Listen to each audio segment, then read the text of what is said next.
Assalomu alaykum aziz o'quvchilar. Bugun sizlar bilan geometrik shakllarning izometrik proyeksiyasini, ya'ni aylananing izometrik proyeksiyasini o'rganar ekanmiz.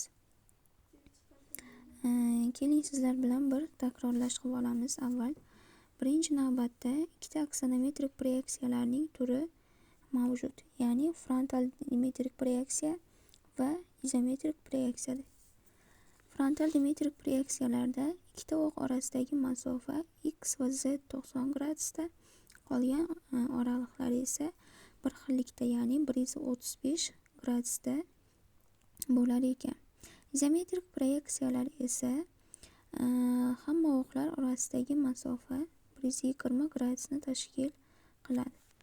Frontal dimetrik proyeksiyalarda x va z o'qlaridan olinadigan o'lchamlar o'zining kattaligida, y o'qidan olinadigan o'lchamlar esa 2 barobar kichik tasvirlanar ekan. X va y o'qlarini topish uchun eng asosiysi, ya'ni x, y, z o'qlarini hosil qilib olamiz.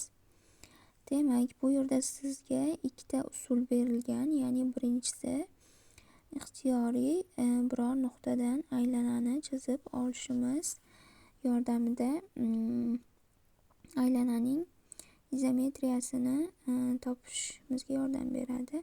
Ya'ni biror ixtiyoriy nuqtadan ixtiyoriy radiusga yoki diametrga ega bo'lgan aylana o'tkazib olamiz. Aylana o'tkazgan markazimizdan yana pastga yana bir ixtiyoriy radiusga ega bo'lgan aylanani o'tkazib olamiz. Va ushbu hosil bo'lgan aylanalardan aylananing izometriyasini topishimiz mumkin bo'lar ekan. Yana bir usullardan biri, ya'ni oddiy chizgichlar yordamida.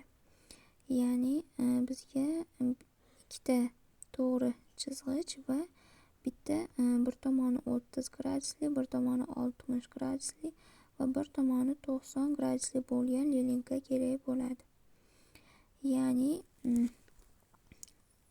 to'g'ri chizgichimizni z o'qlarimizni o'tkazib olsak va o'rtadan 90 gradusli lilinkamizni pastga joylashtirib olamiz va pastiga to'g'ri lilinkamizni qo'yib olamiz.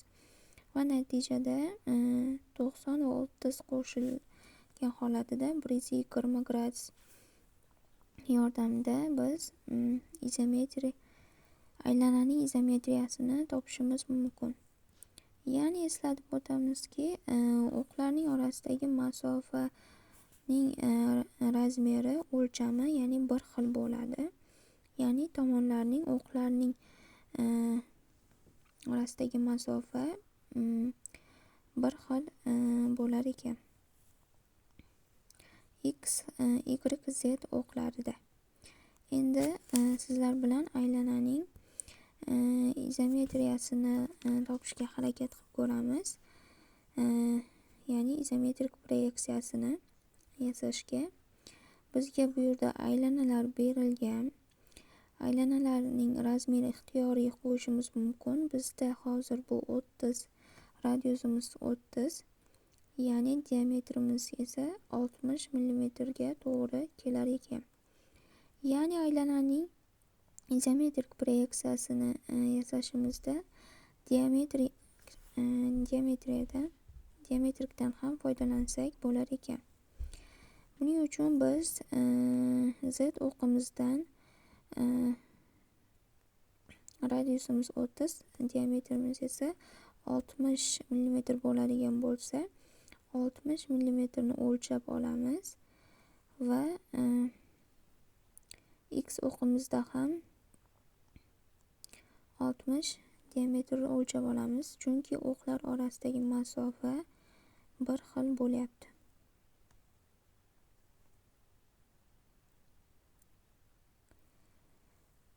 X o'qimizga 60 mm ni o'lchab oldik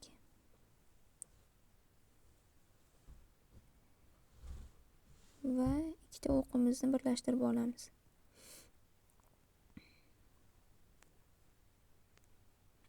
Xuddi shu tartibda aylananing izometrik proyeksiyasini yasab olishimiz mumkin. Diqqat bilan qarasangiz, markazdan o'q o'tkazib olamiz.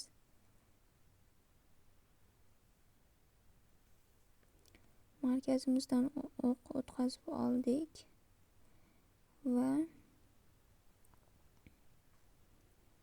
biz aylana yoyini chizib olishimiz uchun kerakli o'qlardan foydalanamiz.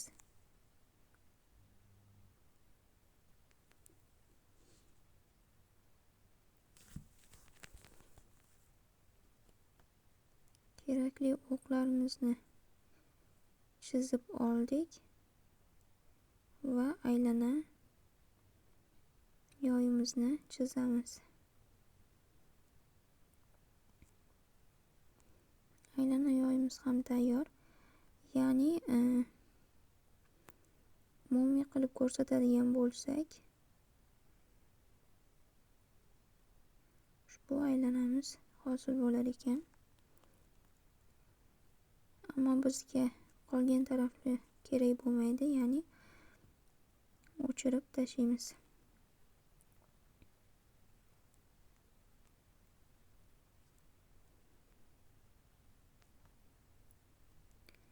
Aylanamizning bir tomondagi yoyi tayyor.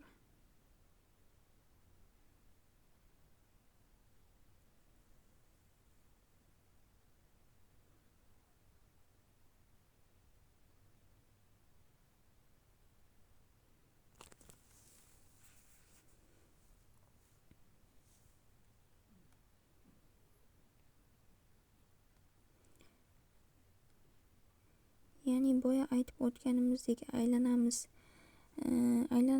aylananing akselerometriyasi biroz boshqacharoq bo'ladi. Ya'ni aylana bilasizlarki, perspektivada yoki qisqarish holatida o'zining aylana shaklini avval shakliga o'zgartiradi va o'sha avval shaklini qanday qilib chizmada topishni o'rganyapmiz.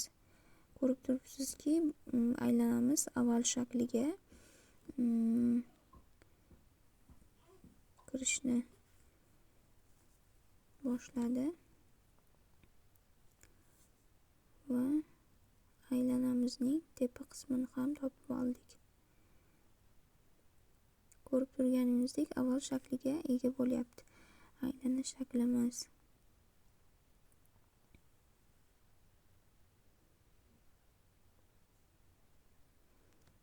Keraksiz chiziqlarimizni o'chirib olamiz.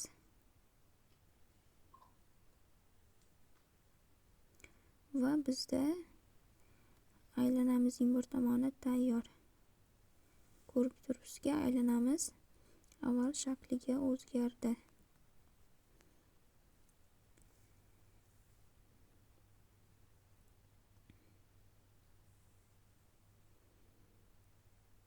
Aylanamizning qolgan tomonlarini topish uchun kvadrat hosil qilib olamiz, ya'ni chizg'ichlar yordamida. Bizga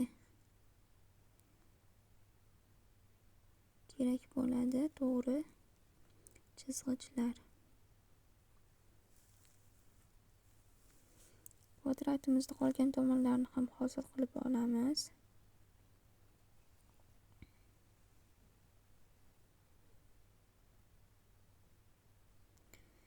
Ko'rib turganingizdek, chizmamiz ushbu jarayonda davom etadi. Agar sizga bu kabi chizmalar yoki boshqa mavzu